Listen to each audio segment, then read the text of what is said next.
This is a brief tutorial on how to run MotionEyeOS on a Raspberry Pi 02W.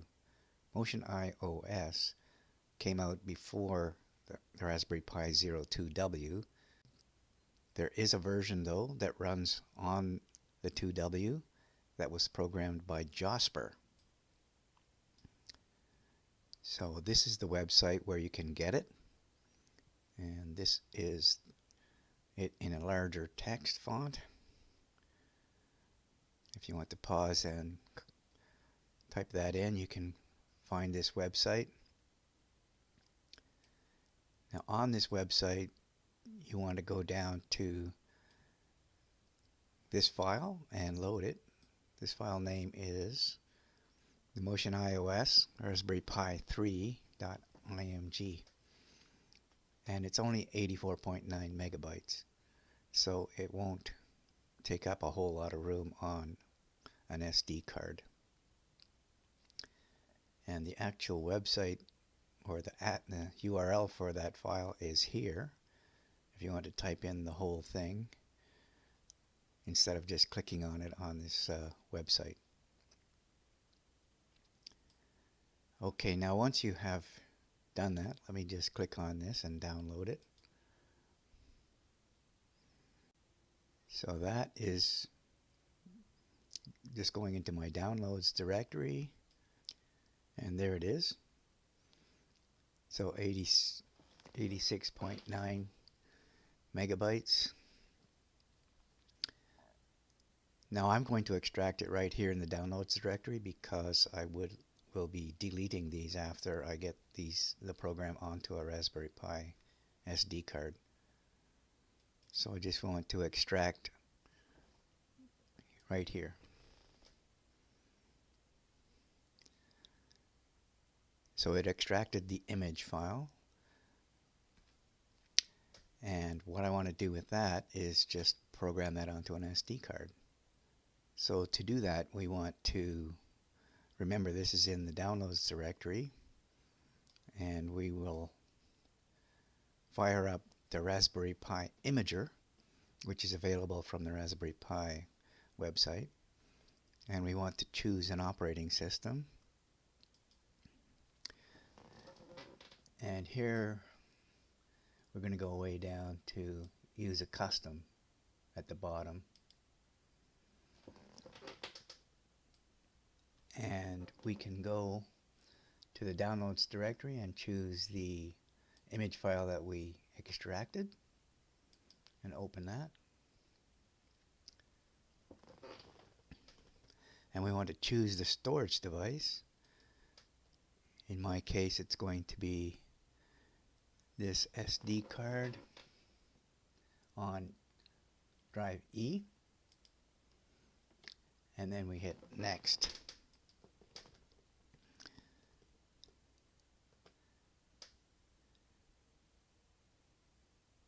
So we don't need any customization.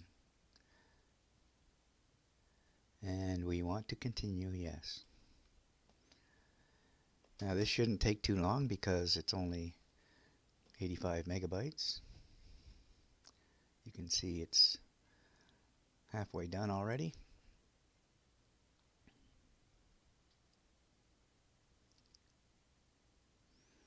And then it's just verifying.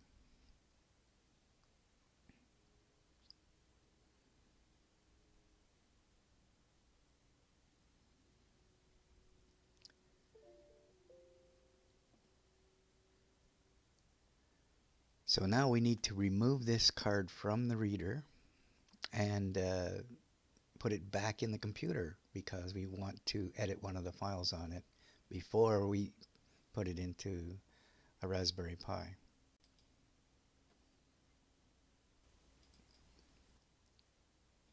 Okay, when you put the SD card back in the computer on a Windows machine, the only directory you can see is this one.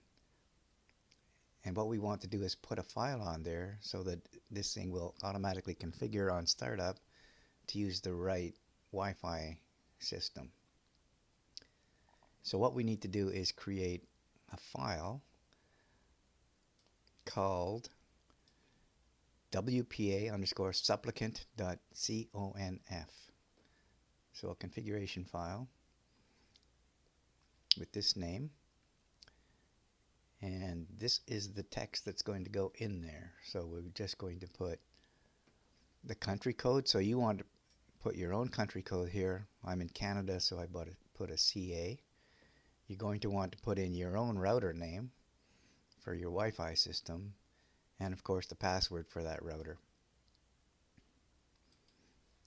So a very simple little file. Once you've typed in this stuff, all you need to do is store it here. So let me do that. And you can see here it is. It showed up at the bottom here, wpasupplicant.conf. So now we can actually eject this card and put it into a Raspberry Pi 02W. We will, however, still need the IP address assigned by your router, and we can get that by just hooking up an HDMI to the Raspberry Pi and watching it as it boots to find out what IP address got assigned. This is just a low-res portable monitor that I have. The IP address will show up towards the end of the boot sequence.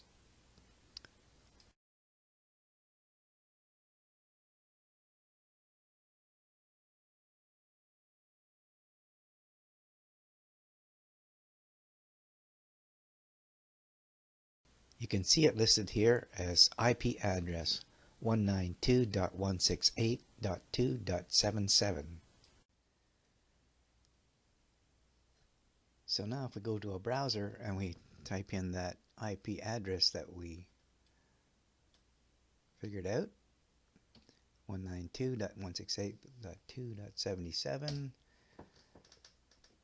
we are now logging into that Raspberry Pi, and the username is just admin, and there's no password, so enter. And now it's getting the video, and this is the high quality camera, and it is just watching the aquarium channel.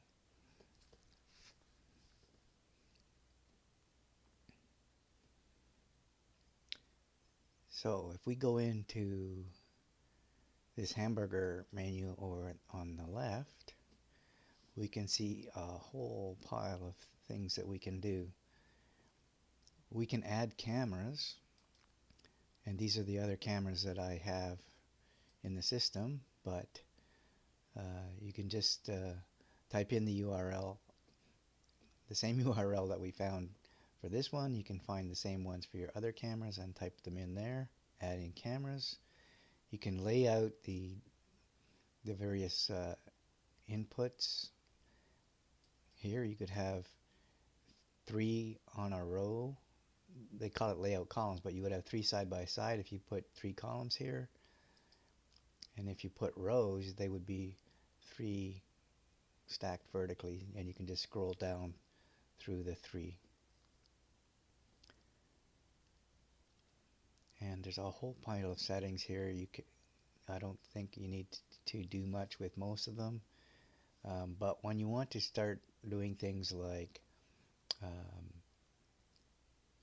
capturing still images, you want to turn that on. So you can turn it off and apply it up here, but in this case we want to turn it on, and in order to capture an image, you'd click on this screenshot over here, and you'll notice some menu items up here.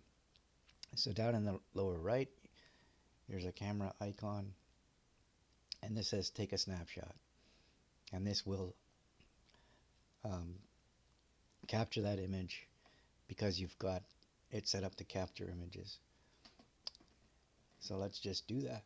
Snap a shot. And then if we go up here, there's some other menu items. We can look at what we have captured. So we can see a little icon of the aquarium channel that we just captured, and we can download it to our computer, or we can delete it. And the same thing happens for videos. You can open your library of videos and download them up here.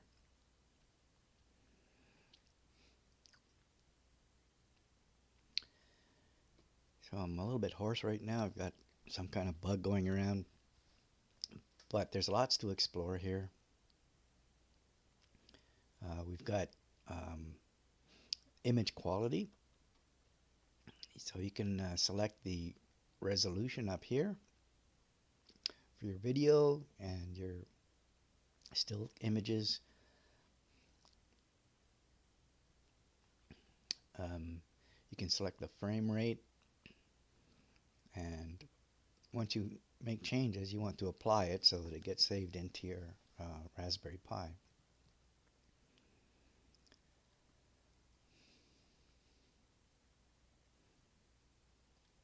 But that's basically it for MotionEyeOS. It's got a huge number of options to explore, and it's pretty neat. You can set it up so that it's got motion detection, so that it captures based on motion, and you can set up the change threshold and so on, so that it's not just triggering on a leaf blowing in the wind. So I haven't had a chance to play around with a lot of this yet, but the capability is all there, and I'm looking forward to actually learning how to use this properly. Now, I showed how to load the file for a Raspberry Pi 02W, but if you just have a Raspberry Pi that MotionEye supports normally, you can go to their GitHub and get the appropriate file right there. So this is it here. This is just showing you all the supported devices. So Banana Pis, Nano Pis, Odroid, Orange Pine, Raspberry Pi 2, 3, 4. So for example, if we want to get the image file for a Raspberry Pi 3B, we would just click on this latest version down here, and this is the actual address. You can pause it and type that in if you want. But any of these versions are available from this website right here. And then the succeeding steps are all identical to what we did with the Raspberry Pi 02W.